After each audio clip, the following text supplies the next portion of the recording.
Assalamualaikum warahmatullahi wabarakatuh. Kali ini dalam mata kuliah analisis laporan keuangan, kita akan melanjutkan pembahasan dari minggu sebelumnya, yaitu tentang konsep dasar analisis laporan keuangan, yang mana pada pertemuan ini kita akan melanjutkan tentang tata cara perhitungan, analisis common size dan komparatif.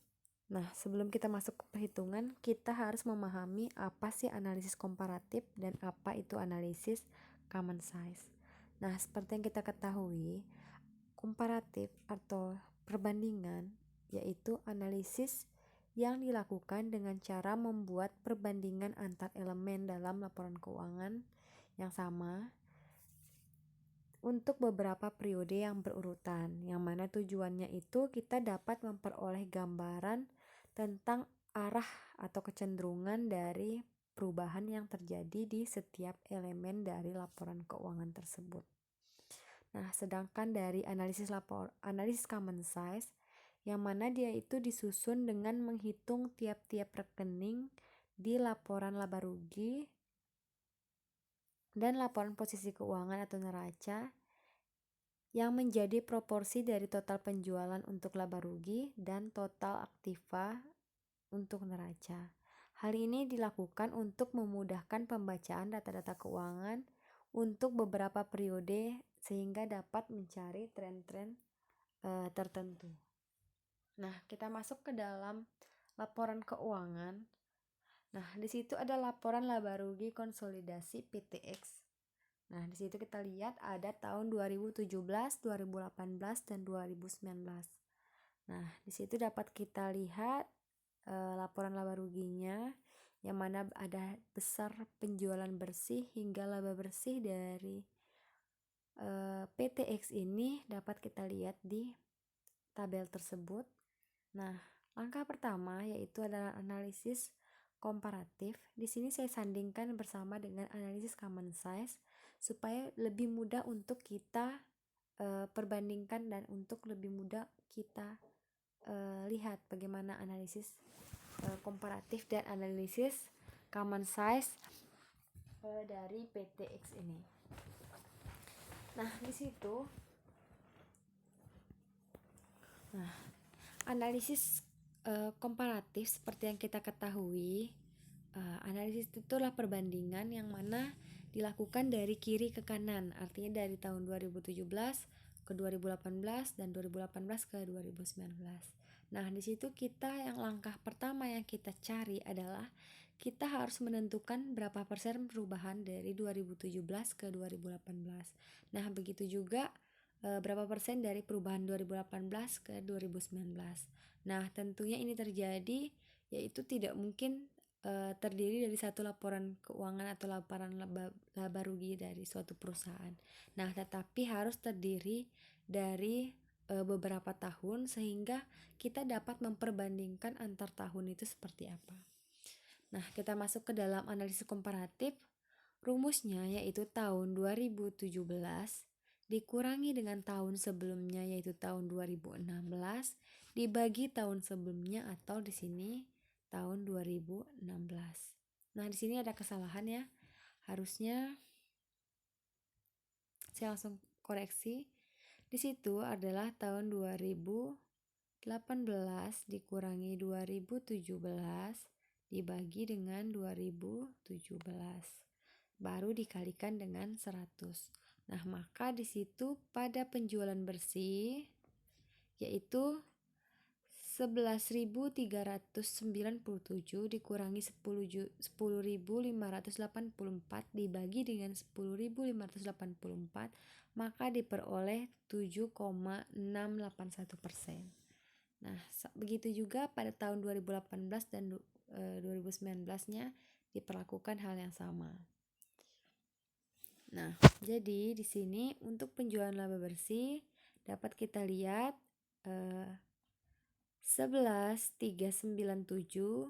dikurangi dengan 10.584 nanti akan dibagi dengan 10.584 dikali dengan 100%, maka akan diperoleh 7,681. Nah, untuk harga pokok kita lakukan hal yang sama juga.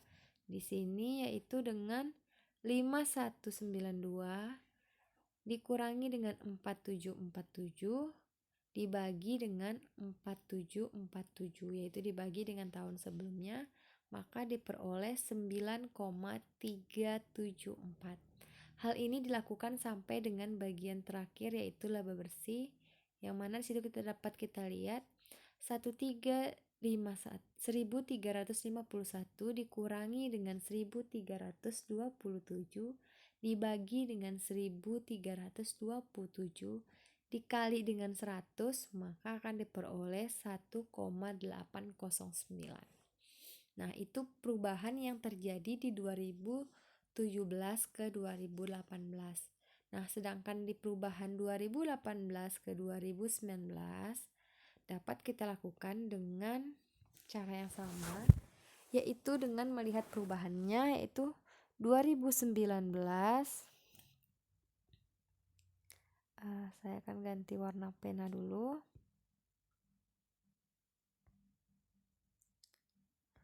2019 dikurangi dengan 2018 dibagi dengan 2018, yaitu 2000 atau tahun sebelumnya, maka akan diperoleh 7,38. Nah, hal ini juga dilakukan hal yang sama untuk sampai dengan laba bersih. Maka di sini 1354 dikurangi dengan tahun sebelumnya, dikurang dengan tahun sebelumnya, dan dibagi dengan tahun sebelumnya yaitu 1351, maka diperoleh perubahan sebesar 0,25. Nah, ini merupakan analisis komparatif. Nah, di situ kita lihat dengan membandingkan dari kiri ke kanan sehingga dapat kita lihat perubahan trennya seperti apa. Nah, ternyata pada penjualan bersih 7,681 kemudian menjadi 7,38.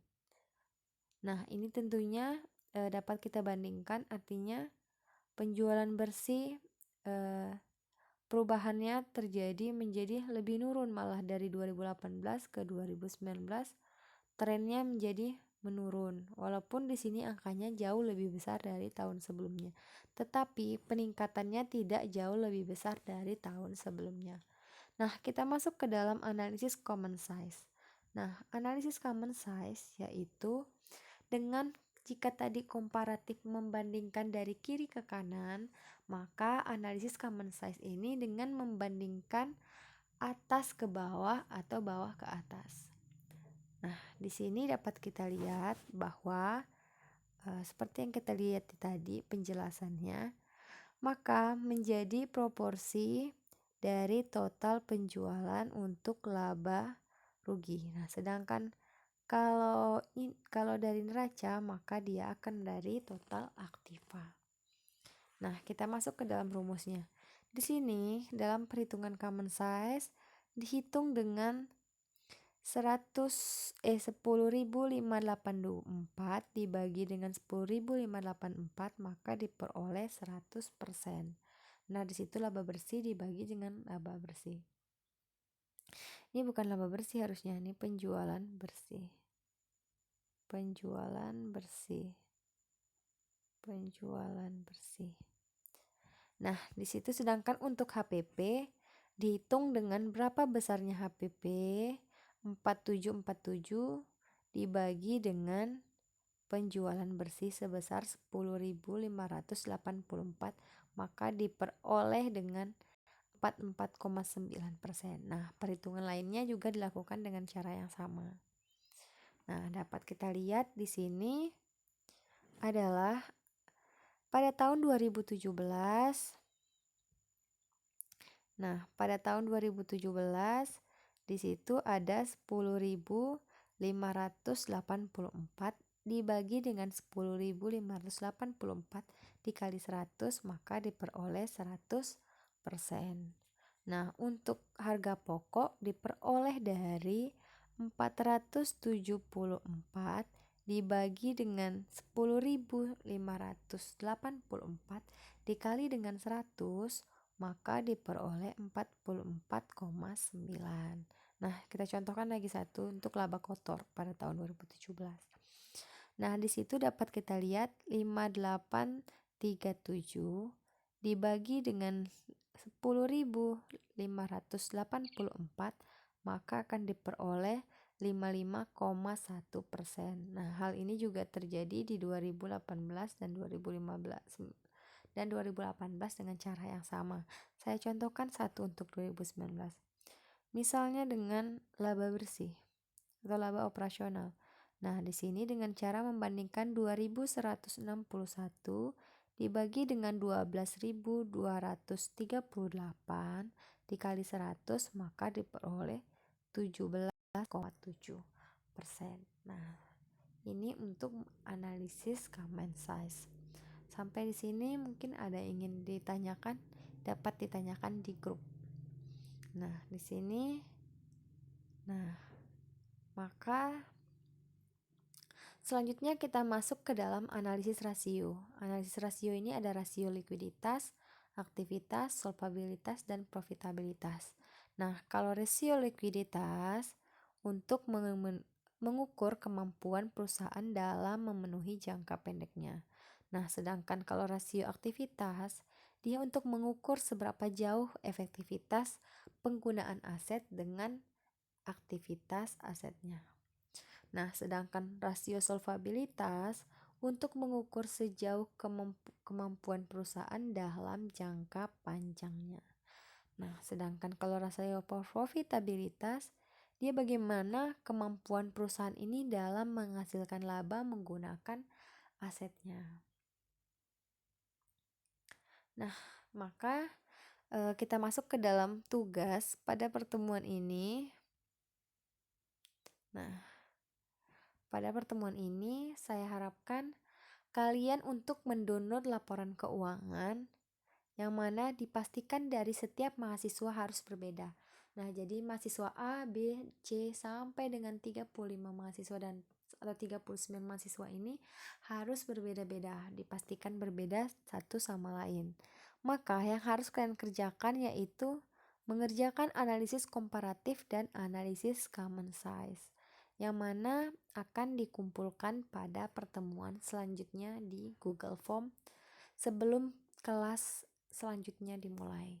Nah, mungkin sampai sekian pertemuan kita hari ini. Saya cukupkan, sampai ketemu di minggu selanjutnya. Wabillahi taufiq wal hidayah. Wassalamualaikum warahmatullahi wabarakatuh.